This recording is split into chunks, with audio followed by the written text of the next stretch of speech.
কবিতার শিরোনাম চিনতে শেখো চিন্ময়ী মাকে।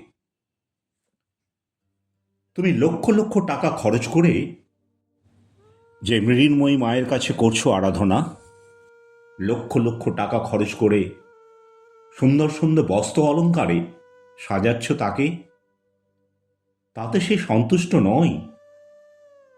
তাকে তুমি কোনোদিনই দেখতে পাবে না চিন্ময়ী রূপে। তোমার পাশে নোংরা ছেঁড়া পোশাক পরে ভিক্ষার পাত্র নিয়ে যে শিশুটি আছে দাঁড়িয়ে, সেই তোমার প্রকৃত চিন্ময়ী মা। মা শিশুটির রূপ ধরে তোমাকে করছে পরীক্ষা। তুমি অবহেলা করো না তাকে, অন্ন বস্ত্র তুলে দাও তার হাতে।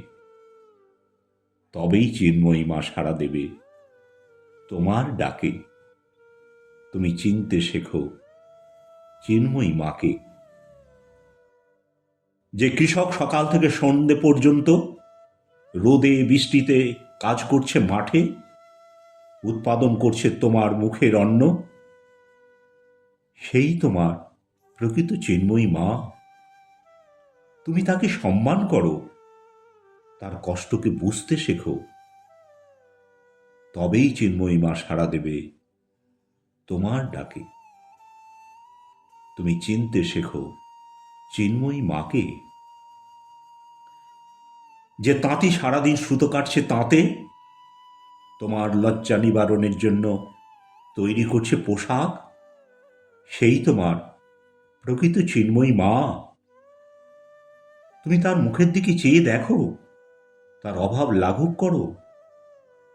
তবেই চিন্ময়ী মা সাড়া দেবে তোমার ডাকে। তুমি চিনতে শেখো চিন্ময়ী মাকে।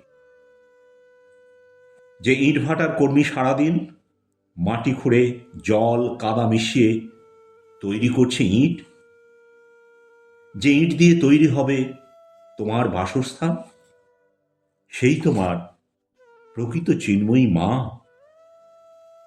তুমি তার পাশে দাঁড়াও, তোমার সাহায্যের হাত বাড়াও। তবেই চিন্ময়ী মা সাড়া দেবে তোমার ডাকে। তুমি চিনতে শেখো চিন্ময়ী মাকে।